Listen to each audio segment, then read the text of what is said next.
Ouais, ça va, tu es dans la caméra. Et bonsoir à tous, heureux de voir sur un plus petit comité que d'habitude, mais c'est toujours plaisant de voir des gens présents en conférence. Donc aujourd'hui nous accueillons Bernard Fels, qui est donc professeur de philosophie des sciences à l'UCL, que vous connaissez pour une bonne partie d'entre vous quand même, et qui est donc philosophe et biologiste de formation, et qui va nous entretenir aujourd'hui sur une question de crise écologique en rapport avec la crise de la modernité.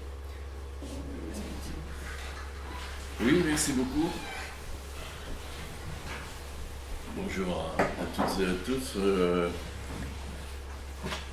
Donc je vais aborder ce thème que j'aborde aussi au cours. Donc pour ceux qui suivent mes cours, ce ne sera pas nécessairement très neuf, ce sera au moins l'occasion d'un débat peut-être plus informel. Ça n'échappe à personne que la fin du XXe siècle se marque par une mutation importante dans les rapports à la nature. Bon, c'est lié aux événements liés à l'évolution de notre société, hein, que ce soit les problèmes de pollution, que ce soit les questions de limitation, de limitation en termes énergétiques. Enfin bref, je caractériserai ça plus tard. Mais il me semble que ça peut être aussi interprété comme une des formes de la crise de la modernité. Et enfin, la question se posera de la question du rapport à l'économie. Donc vous voyez, c'est un thème un peu large que j'essaie d'aborder, alors que je vais aborder en 3 points. Donc au niveau d'une part de la crise écologique, voir un peu les dimensions philosophiques de la crise écologique et montrer qu'il y a plusieurs rapports homme-nature qui sont en jeu dans la question. D'autre part, alors, c'est quoi la crise de la modernité ? Puisque j'essaie de faire le lien entre la crise écologique et la crise de la modernité.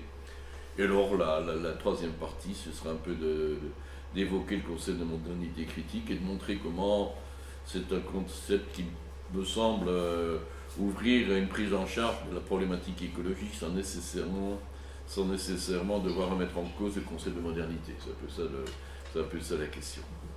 Donc premier point, si vous voulez, la problématique de la crise écologique,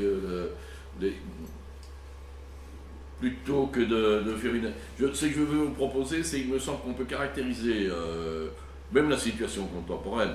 On n'est pas dans une culture homogène. Il y a divers types de rapports homme-nature qui sont présents dans la culture contemporaine et qui expliquent, si vous voulez, à la fois les débats, mais qui expliquent aussi au point de départ le problème. Donc je vous propose de caractériser 4 types de rapports à la nature dans notre culture. Le premier rapport, c'est ce qu'on appelle le rapport cartésien, ça remonte à Descartes. Descartes en 2 mots, bon, je parle pour un public large, donc je parle de l'a priori que vous êtes, je ne sais pas si tout le monde est philosophe d'abord, je sais pas si, mais peu importe, je ne vais pas rentrer dans les détails. Donc Descartes, c'est un contemporain de Galilée. Enfin, je pense que c'est difficilement comprendre Descartes. Les méditations, c'est 1637, pardon, et l'affaire Galilée, c'est 1633. Bon, donc, autrement dit, Descartes, c'est un penseur de l'affaire Galilée. Et qu'est-ce qui caractérise la position galiléenne par rapport à la nature, justement? C'est la transformation galiléenne qui transforme la nature en un système d'objets, soumis à des forces en équilibre. Autrement dit, quelque part, Galilée mécanise complètement la nature. D'accord ? Descartes voit bien cela, et à certains égards, Descartes veut pousser le projet galiléen jusqu'à essayer de faire une science du vivant sur les mêmes présuppositions. Autrement dit, Descartes mécanise même le vivant. C'est sous son concept d'animal-machine, et par conséquent, laisse le rapport à la nature qu'un sur Descartes, ce rapport à la nature, c'est un ensemble d'objets à la disposition de l'humain. Point. Et à certains égards, la seule instance vraiment respectable dans notre monde, c'est le sujet humain. Et c'est ça un peu dans le projet moderne. Au fond, chez Descartes, je pousse sans doute un peu loin, mais je crois que le concept de respect de la nature n'a aucun sens. Seul l'humain est digne de respect. Et c'est ce qui fait d'une certaine manière une caractéristique de la culture moderne. Maintenant, je pourrais développer beaucoup, essayer de montrer toute la pertinence du sujet. C'est quand même grâce à Descartes que toute la science a pu se développer. En plus, si vous voulez, je pense qu'il faut bien voir qu'on est au XVIIe siècle. la culture européenne, moderne en tout cas, s'est construite sur la présupposition que la nature est plus un ennemi à vaincre qu'une alliée. Écoutez, regardez que ce soit donc, les phénomènes de famine, que ce soit les phénomènes de maladies et d'épidémies, la peste, bon, je veux dire, c'est assez... considérer la nature comme un allié, contigène à -10, bon, c'est une manière très particulière. Donc vous voyez, je pense que c'est important à... bon, j'insiste peut-être un peu, mais je trouve que c'est important de voir aussi l'aspect largement positif, si vous voulez, de la présupposition cartésienne. Largement positif, mais qui, à la fin du XXe siècle, montre ses limites, je dirais. Bon. Et ces limites, c'est quoi? C'est entre autres précisément de ne pas poser des limites. Et c'est un peu ça le thème. Mais le deuxième rapport à la nature que l'on trouve dans notre culture, c'est le rapport posé par l'écologie scientifique, et en particulier par le concept d'écosystème. Le concept d'écosystème est un concept, comme vous le savez, que j'aime beaucoup, qui est très riche, et qui vise l'ensemble des interactions des espèces vivantes entre elles et de ce qu'on appelle la biocénose avec le monde physique. C'est-à-dire que le concept d'écosystème est un concept très englobant, c'est un concept le concept de système est intéressant, et qui aborde alors et qui change déjà en un premier temps si vous voulez, le rapport de l'homme à la nature, c'est que d'une certaine manière, l'espèce humaine est bien entendu un élément de l'écosystème. Non seulement elle est un élément de l'écosystème, mais elle est un élément qui, ce qu'on appelle, les biologistes appellent ça les hétérotrophes. On est des hétérotrophes. Bon. Donc ça veut dire qu'on ne sait pas vivre sans manger de la salade, sans manger au moins des végétaux. Bon. Donc ça veut dire non seulement on est un élément de l'écosystème, mais on est un élément vulnérable de l'écosystème. Parce que si l'écosystème se casse la figure, ben si on se casse la figure avec. Bon, ça c'est un premier point, si vous voulez, c'est que le concept d'écosystème modifie déjà une première donne. C'est que l'être humain redécouvre qu'il est un élément de l'écosystème. Donc il est un élément de nature. Alors que dans la position cartésienne, la grandeur de l'humain, c'est d'être de culture, c'est de n'être pas de nature, justement. Bon, c'est une première innovation, si vous voulez, un premier rapport important du concept d'écosystème. Mais il y a un deuxième, il y a plus qu'un deuxième, enfin il y a d'autres dimensions tout à fait importantes, et qui sont liées aussi à l'écologie scientifique. C'est que l'écologie scientifique, très rapidement, a arrivé à des modèles, d'abord descriptifs des cycles de l'azote, du carbone, etc., et puis prédictifs des cycles de l'azote, du carbone, etc. Et bien, une fois que vous faites de la modélisation mathématique, vous êtes dans la quantification, et vous vous rendez compte que les stocks sont finis. Alors, ça veut dire quoi, les stocks finis? En amont des activités humaines, si vous voulez, la première question qui se pose, c'est est-ce que la Terre est capable de nourrir, on est 7 milliards d'individus, est-ce que la Terre est capable de nourrir 7 milliards d'individus? La question démographique est une des premières dimensions de la question écologique.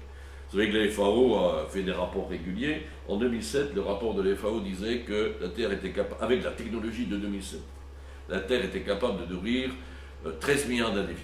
C'était le rapport de la FAO. C'est intéressant parce qu'en 2007, on est 7 milliards, il y a quand même 2 milliards qui crèvent de faim. Donc en même temps, la FAO dit le problème de la faim dans le monde, pour le moment, ce n'est pas un problème technique. Bon. Mais, donc, c'est le premier exemple des stocks finis, si vous voulez. Deuxième exemple, c'est la problématique énergétique. Depuis 1974, première crise du pétrole, on découvre que notre rapport à l'énergie est condamné à terme, que ce soit pour 40 ou 60 ans ou 20 ans, peu importe. Ça veut dire que, les gens de votre génération, vous verrez, et d'ailleurs il est en train de se mettre en place, un autre rapport à l'énergie que ce qu'il y a maintenant. On ne peut pas dépendre des énergies fossiles à long terme, puisque les stocks d'énergie fossile sont limités. D'accord ? C'est vrai pour les stocks d'énergie, d'où alors apparaît pour la première fois un concept positif de développement durable. À partir du moment où vous parvenez à vous brancher quasi directement sur le soleil, là vous avez une réserve énergétique pour quelques milliards d'années. Notez que les stocks sont finis là aussi, mais quand on parle d'un milliard d'années, disons, on est dans l'infini à l'échelle humaine. Bon, c'est vrai pour l'énergie. C'est vrai pour l'eau. Or, l'eau, ça ne rigole pas. Je ne sais pas si vous vous rendez compte, l'eau potable, c'est un élément très très limitatif au niveau mondial. Et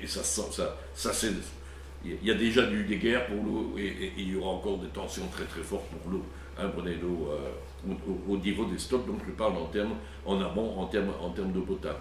Et alors une chose qu'on n'imagine pas, et que je dis qu'on n'imagine pas parce que je l'ai découvert moi-même assez récemment suite à dans des conférences qu'on suit dans les cours, c'est les stocks finis de tous les comment dire, les mines de métaux. Hein. Une mine, enfin en Belgique, on aime bien savoir que pour les mines, c'est un stock fini. Hein. Vous allez voir que ce soit. Enfin, c'est de l'humour un peu cynique, mais enfin, vous allez voir à Liège, vous allez voir à Charleroi. Mon père est un sidérurgiste de la Lorraine française, et bien vous avez tous ces sites-là n'existent plus. Pourquoi? Les stocks sont considérés comme éteints. Il y a encore des trucs, mais enfin, c'est plus rentable. Hein. Donc, si vous voulez, or, mais ça veut dire quoi en termes mondiaux? Quand on parle du fer, je pense qu'il n'y a pas de problème. Si vous parlez du nickel, si vous parlez du lithium, ce sont des matériaux qui interviennent de manière importante, même dans la réalisation de trucs pareils. Dans 10 ans, c'est plus possible. Tout simplement parce qu'il y a des matériaux qui sont dedans, dont les stocks sont épuisés. Or, quand c'est dans un truc pareil, c'est irrécupérable. Hein, si vous avez 5 mg d'amidon que vous allez... Bon, donc, ça veut dire qu'on est dans une manière de vivre qui rend la vie des générations futures plus compliquée que notre vie. Hein. Et alors, bien entendu, je pense qu'à moyen terme, les processus de récupération devront se mettre en place de manière beaucoup plus systématique. Mais c'est quand même 100 ans. S'il y a des stocks pour 100 ans de certains matériaux, mais 100 ans dans l'histoire de l'humanité, c'est rien du tout. Se dire que... Donc là, c'est clair qu'il y a là une posture nouvelle à avoir dans le rapport, par exemple, à tous les minerais métalliques. Et ça, c'est en amont des activités humaines. Alors, en aval des activités humaines, ça veut dire quoi? Ben, écoutez, vous avez tous fait un minimum de mathématiques. Hein, A sur l'infini égale 0. Bon, là, on a tous ça en tête. Et bien, les humains, surtout depuis 200 ans, disons, hein, on s'est organisé comme si l'environnement extérieur était un infini. C'est vrai pour l'eau. Comment on construit les égouts? Bah, écoutez, tout ce qui va à l'égout, ça va dans la rivière, et puis ça se trouve dans la mer, avec la présupposition, mais quasi explicite, une goutte d'eau dans la mer. La mer, c'est un infini, donc ça ne change pas. Sauf qu'on se rend compte que ça change. Une des choses que j'ai apprises, je ne sais pas récemment, ça commence, mais enfin, c'est une chose qui est quand même étonnante et qui ne sait pas beaucoup. La mer, c'est pas la Caspienne, Baltique, voilà. La mer Baltique, là, il y a des kilomètres carrés actuellement qui sont anaérobies. Donc c'est pas de la mer morte, hein. Il y a plein de bactéries qui s'en donnent un peu, mais il n'y a plus un poisson qui vit. Hein. Donc c'est quand même la mer Baltique. Hein. On se dit, bon, les copains du Nord, ils ont un peu l'image d'être des écolos, ils ne sont pas tous, hein, bon, parce que dans le Nord, il y a aussi les Polonais, il y a les Baltes, et puis il y a la Finlande, et puis il y a aussi la Russie, enfin bref, et même du côté. Donc si vous voulez, l'idée que la Baltique est en train de se transformer c'est quand même quelque chose en mer où il y a plus de poissons, c'est quand même quelque chose de terrible. Le pH des océans est en train de changer. Le pH, on peut s'en foutre, mais si vous réfléchissez un peu, vous savez comment vit un océan? Il y a ce qu'on appelle le phytoplancton qui est au-dessus et qui capte l'énergie solaire. C'est la seule manière dont l'océan est capable de vivre, d'accord? Parce que alors le zooplancton bouffe le phytoplancton, et puis alors il y a des petits poissons qui bouffent le phytoplancton, et puis il y a les plus gros qui vivent le plus petit. Mais si vous n'avez pas un phytoplancton rentable, c'est comme le Sahara sur Terre, quoi. Si vous n'avez pas de végétation, il n'y a rien d'autre. Quelques petits trucs, enfin bon. Si vous touchez au pH de l'océan, ça a un impact sur le rendement du phytoplancton. Donc vous touchez à des choses là, qui sont donc les eaux de mer, c'est une chose qui moi me choque même profondément, c'est la pêche, la manière dont la pêche vide complètement les océans de tout. Ils se vantent. Une fois qu'ils sont passés, il n'y a plus rien. Il y a des gros systèmes qui règlent le fond pour être sûr qu'on n'oublie rien. Mais écoutez, tout qui est à la pêche, moi je n'ai jamais été à la pêche, je suis trop nerveux par la pêche. Mais il y a un copain qui est encore maintenant d'ailleurs, qui est le patron du comité de pêche du village d'Auxerre. Mais écoute, tout qui va à la pêche, c'est très bien que c'est très réglementé, c'est comme les chasseurs c'est des vrais écolos, ceux qui font ça bien. Donc c'est très réglementé, et bien entendu, on fait en sorte que ça puisse se reproduire. Il faut être complètement fada pour empêcher les animaux de se reproduire. Et bien, c'est très marrant, j'ai pas creusé ce truc, mais j'ai lu un roman policier récemment qui se passait au nord de l'Islande.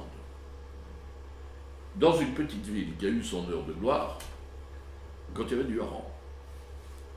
Donc c'est complètement fou.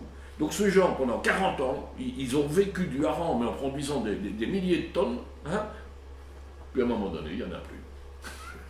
Elle ne se pose pas de questions. Ben, bon, mal entendu, la ville ferme et puis mais je me dis, il y a sur le plan du rapport à la paix, il y a quand même des choses qui relèvent d'un manque de bon sens. Mais enfin bon, donc quand on voit en aval, donc il y a les eaux de mer, les eaux potables, il y a les nappes phréatiques, même les nappes phréatiques. Écoutez, l'eau de source, l'eau du puits, c'est une symbolique forte. Dans la culture traditionnelle, l'eau du puits, c'est la symbolique de la pureté. D'accord. Ben maintenant, il est interdit de boire de l'eau du puits. Vous avez un puits chez vous, interdit de boire de l'eau du puits. Les nappes phréatiques sont probablement touchées, il n'y a plus aucune garantie sur le plan de la composition, et d'autre part, si elles sont touchées, il y a des risques bactériens. Donc si vous prenez de l'eau de votre puits, c'est un risque et péril. Et donc on est dans des jeux symboliques qui sont quand même très forts. Alors, bon, c'est vrai pour l'eau, c'est vrai pour la terre, hein, c'est vrai aussi alors pour l'air. Alors, le débat sur le climat est... Bon, maintenant, je pense qu'il y a plus grand, les climato-sceptiques sont quand même un peu... Bon, enfin, soit. Mais si vous voulez, la Terre, elle fait 40 000 km, d'accord? Donc 6 000 km de rayon. 6 000 km de rayon, vous avez 10 km d'atmosphère. Un 600e. Un 600e, si vous voulez, bon, je prends toujours la même blague parce que je trouve ça assez marrant comme histoire, mais enfin, vous prenez le plus gros des obèses américains. Ceux qui ont déjà été aux États-Unis, ils savent bien que être un obèse en Europe, c'est minable. Vous allez aux États-Unis, au moins vous prenez la largeur de la table, d'accord? Bon. Ben, un 600e de ça fait... Non, attendez, que je raconte pas de lourd. Donc 600 mm, ça fait 60 cm. D'accord? Autrement dit, 120, c'est ça. C'est 1 mm. Mais l'atmosphère, c'est une fine pellicule autour de la Terre. Je veux dire, la peau de l'obèse, hein, c'est exact par rapport à... Bon, c'est exactement le rapport. Voilà à peu près, c'est un peu plus que 120, ça je crois, ça doit être 150. Enfin, 120, c'est ceci. Hein. Bon, autrement dit, on est dans des registres... Ça crève les yeux que l'activité humaine peut avoir un impact sur le truc. Et regardez, on est en train de changer le pH de la mer, on est dans le même registre. Vous avez 10 km d'eau, vous avez 10 km d'atmosphère. C'est pas grand-chose. Quand on va, on est quand même... Autrement dit, si vous voulez, on est dans un registre. La problématique des stocks finis était quelque chose d'important. Alors, dernière chose, je ne sais pas pour vous achever, je ne suis pas là pour vous saper le moral, mais voilà, la problématique de la biodiversité, c'est quelque chose qui a quelque chose d'assez effrayant, si vous voulez, parce que la biodiversité, les choses sont plus compliquées qu'il n'y paraît. Hein, il y a toujours eu des cycles, y compris dans la diversité. Bon, autrement dit, on est dans une phase enfin, les biologistes, ils vous parlent de la 6e extraction. Hein, donc ce sera la 6e extraction. Mais une extraction avec une vitesse pareille, c'est du jamais vu. Hein. Bon, alors, vous savez que les derniers rapports sur les oiseaux sont alarmistes. Quand vous avez la population d'une oiseau qui baisse de 20% en 15 ans, vous dites, c'est quoi là? Enfin, moi, j'ose espérer que mes petits-enfants sauront quand même voir au moins les mésanges et les rouges-gorges. Hein, parce que c'est comme... Mais c'est... Écoutez, un des bouquins polémistes qui a le plus... le Printemps silencieux de Carlson. Ça date de 1900, dans les années 60, à une époque où on foutait du DDT partout. J'ai vu des images, hein, les gosses sont en train de bouffer, dans les écoles, les enfants sont en train de bouffer de la soupe, et on les arrose de DDT. Donc vraiment un non-sens complet, une absence complète de sensibilité à ce que le produit peut avoir des effets un peu plus compliqués qu'on ne le pense. Bon, alors cette dame, Sacha Carlson, c'est une biologiste qui a sorti un bouquin, mais très polémique, et parlant de Printemps silencieux, c'est son titre. Et je dis qu'on voit maintenant les rapports sur... Bon, alors, on va vers cela. Vous imaginez un monde où il n'y a plus d'oiseaux? Je ne sais pas, quelle dévalorisation complète même de la condition humaine, quelque part. Je veux dire, il y a quand même... Bon, donc on n'en est pas là. Enfin, les biologistes sont de plus en plus alarmistes sur le plan de la problématique de la biodiversité. Bon, ça c'est l'écologie scientifique modifie donc profondément la perception que l'on a de notre rapport au monde. D'une part parce qu'on y participe, et d'autre part parce qu'avec la problématique des stocks finis, ça change complètement tout. Et alors, si vous voulez, c'est renforcé encore par un aspect 1969, l'homme qui fout le pied sur la Lune, il ne fout pas seulement le pied, il prend des caméras et puis il regarde un lever de terre sur la Lune. Mais c'est un choc culturel énorme. C'est d'une part la Terre. Le fait qu'on soit un simple vaisseau, on le sait. Mais le visualiser, c'est quelque chose. Donc, si vous voulez, sur le plan culturel, le fait de voir la Lune de la Terre, c'est se dire, mais tous nos petits problèmes, c'est sur ce petit truc-là. Qu'est-ce que c'est que les humains? On est cette nuance dans un bateau, quoi. Le concept de vaisseau spatial, la Terre, c'est un vaisseau spatial comme un autre. Et quand vous vous baladez dans un vaisseau, vous savez qu'il s'agit de fermentation réserve. Bon. Donc, c'est un autre regard. C'est un autre regard sur l'humanité elle-même, si vous voulez, qui se perçoit comme un principe on est tous sur un même bateau, mais sur un même bateau qui a des stocks finis. Au fond, le seul stock vraiment infini, au sens symbolique, c'est l'énergie solaire. D'ailleurs, on dépend de l'énergie solaire. Donc, mais alors, oui, Stan Slay, c'est le gars qui a, en 1936, a construit, ou le premier posé l'hypothèse, le concept d'écosystème, et qui s'est avéré, et au Dôme, disons, ça fait partie des grands écologistes des années 50, sur le plan scientifique. Mais alors, ce qui me paraît aussi intéressant quand même, c'est de montrer que le concept d'écosystème ne se contente pas, enfin plutôt en termes de conséquences, ne se contente pas de changer, si vous voulez, le rapport de l'homme à la nature, il change même le rapport à la science. Pourquoi? On a un concept de progrès quelque part qui était tout à fait fondamental dans notre culture. Dans ma génération, pourquoi j'ai fait des sciences? Parce que j'étais passionné de sciences, et parce que c'était évident pour moi que la science était l'avenir de l'humanité. Un progrès scientifique, c'est un progrès pour l'avenir de l'humanité. C'est plus ça maintenant. Parce qu'on se rend compte qu'il y a plein de progrès, d'innovations scientifiques qui sont avérés délétères. Je peux prendre l'exemple, je ne sais pas si vous développez, c'est peut-être évident, mais j'aime beaucoup l'exemple du trou de la couche d'ozone. Parce qu'en disant ça, je ne suis pas du tout anti-scientifique, parce que je pense que la science reste c'est un des merveilleux cadeaux que l'humanité s'est fait elle-même. Mais si vous prenez le trou dans la couche d'ozone, c'est les scientifiques qui l'ont vu, parce qu'on ne le voit pas comme ça, il faut des scientifiques qui montrent qu'il y a un trou dans la couche d'ozone. C'est au début des années 80. Alors on dirait en plus, on s'en fout du trou dans la couche d'ozone. On se passe bien d'ozone, d'ailleurs qu'on y a trop. Alors il faut faire attention à l'ozone. L'ozone c'est l'O3, d'accord? Normalement l'oxygène c'est O2. L'ozone, avec diverses considérations, se transforme en O3. Et alors si vous êtes asthmatique, s'il y a trop d'ozone, effectivement c'est problématique.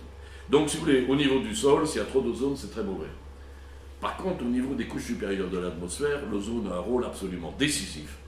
Il empêche les ultraviolets les plus violents de nous toucher.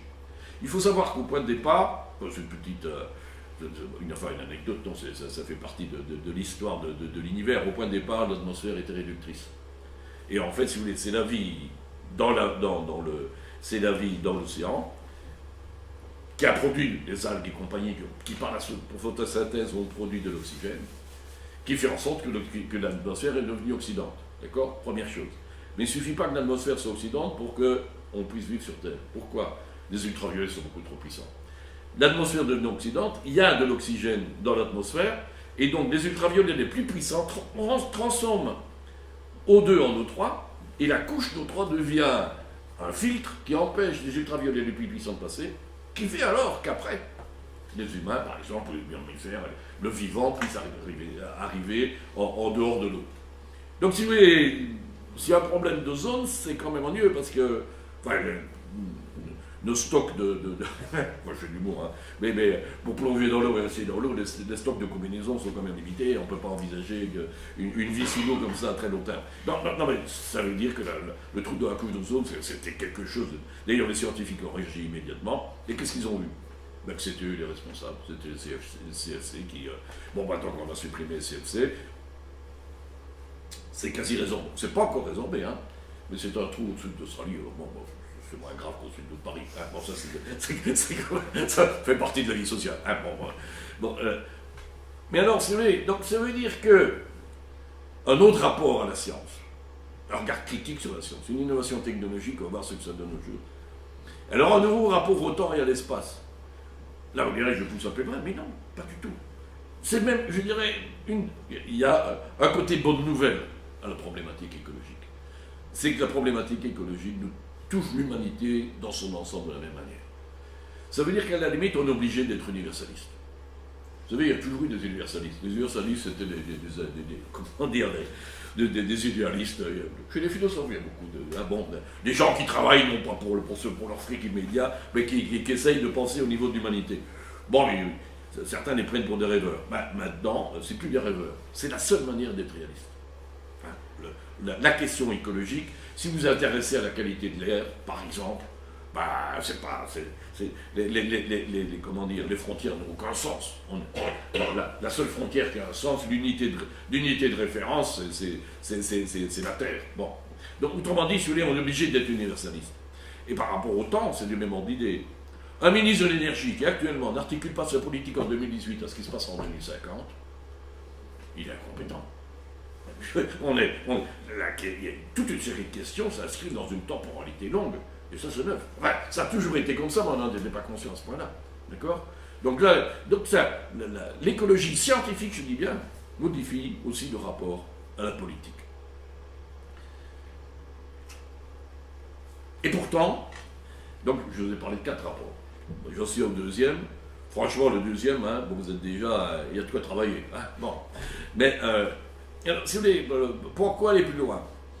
Alors là, ça touche plus les philosophes, c'est qu'il y a des philosophes, un certain nombre, qui disent, bien, bon, ça c'est un constat, mais alors les écolos qui veulent nous faire n'importe quoi, mais comprenez le concept de développement durable. Est-ce qu'on respecte la nature avec le développement durable?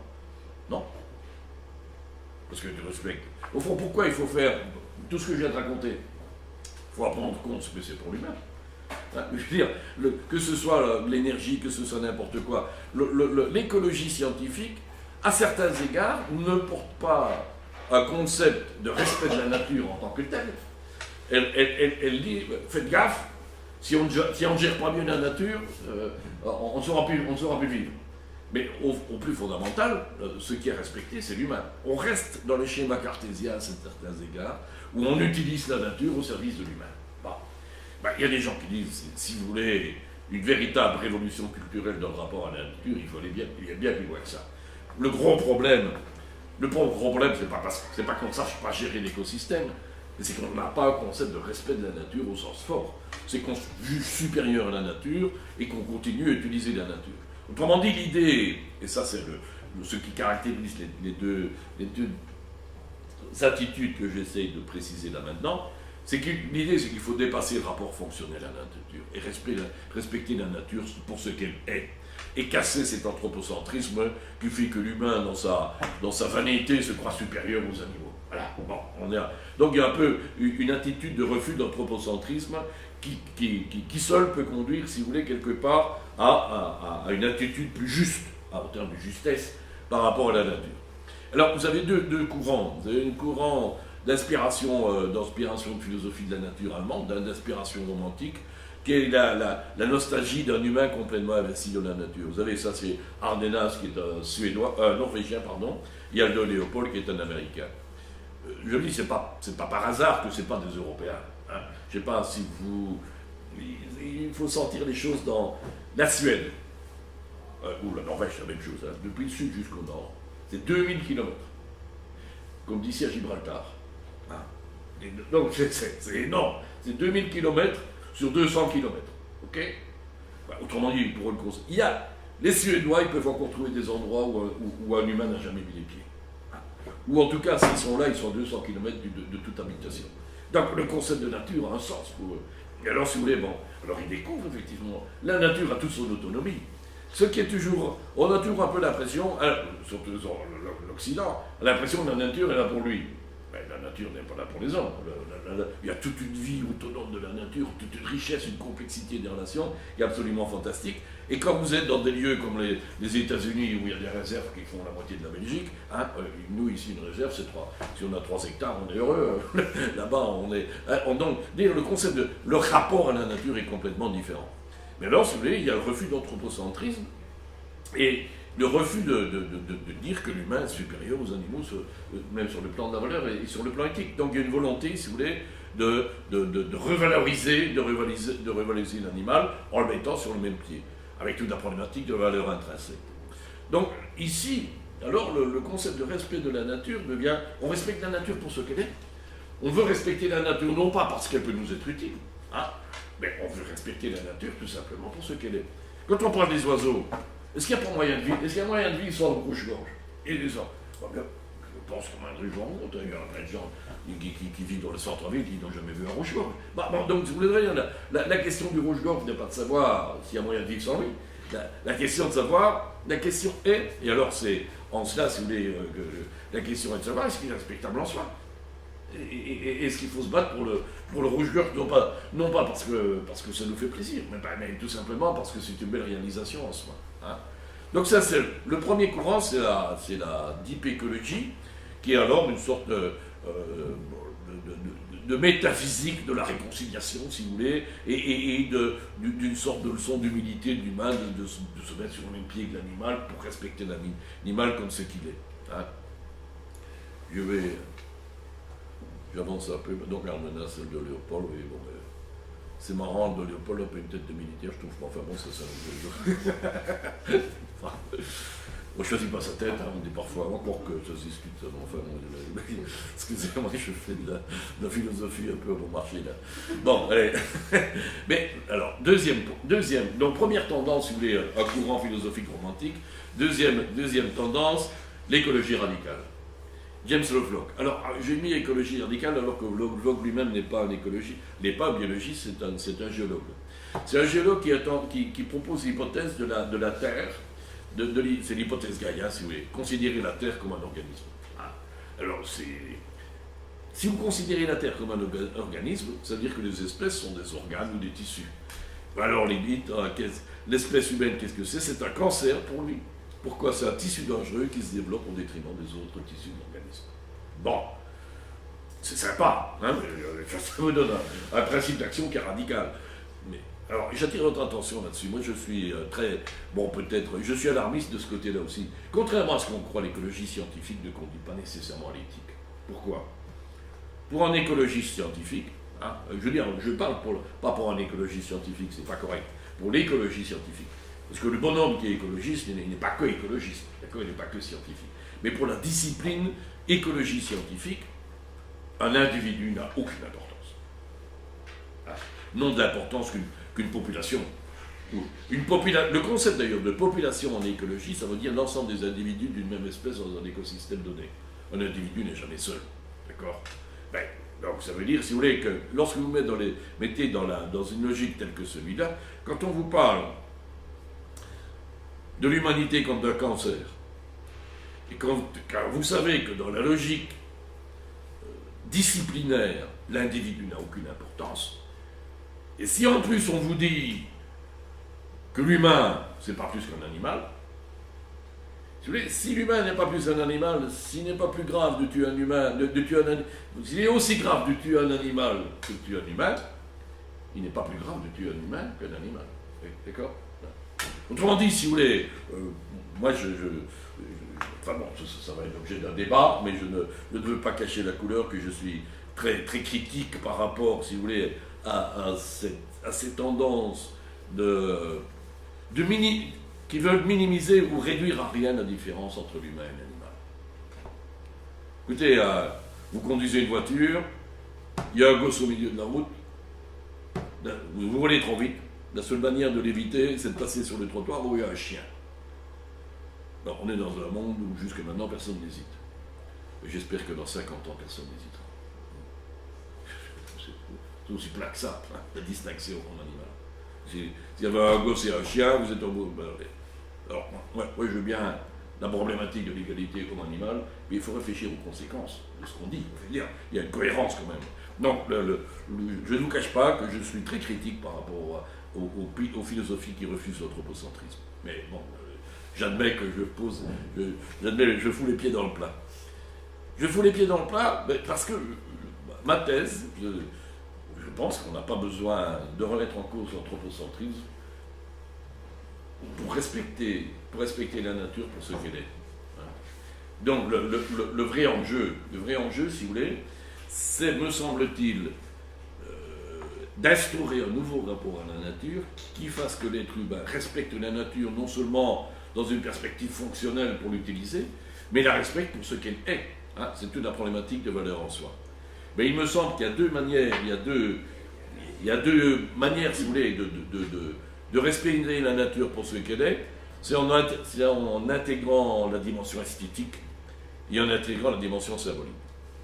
Alors la dimension esthétique, ça veut dire quoi?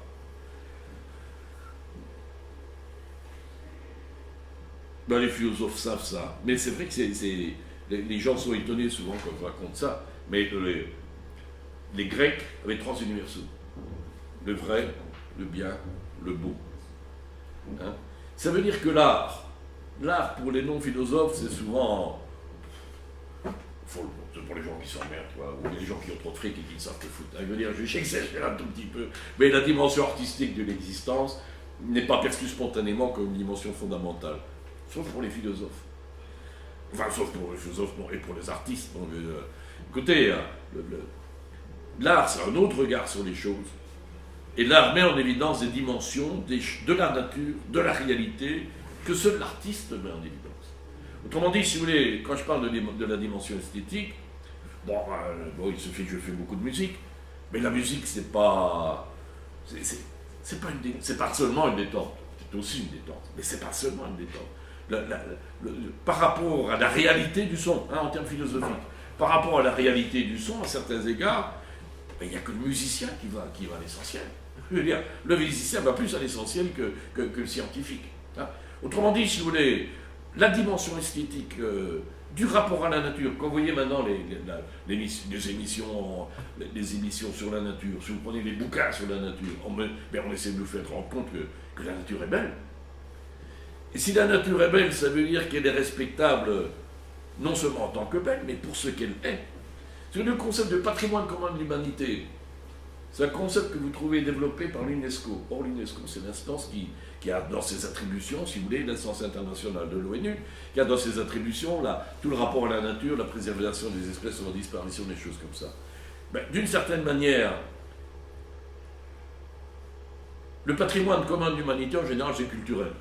Le patrimoine culturel, que ce soit les Bouddhas d'Afghanistan, que ce soit les pyramides, elles sont respectables pour ce qu'elles sont, en tant que c'est une production magnifique de la culture humaine.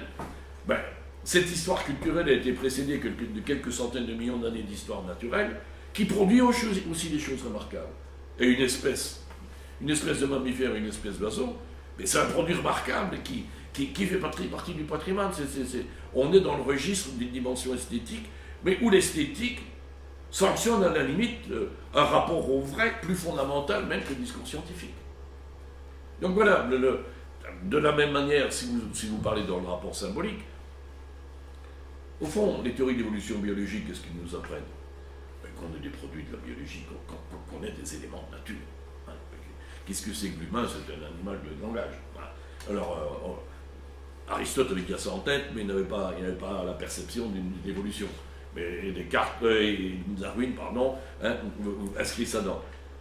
Alors pour un cartésien, bien entendu, c'est la catastrophe, puisque ça ramène dans la nature. Mais si vous n'êtes pas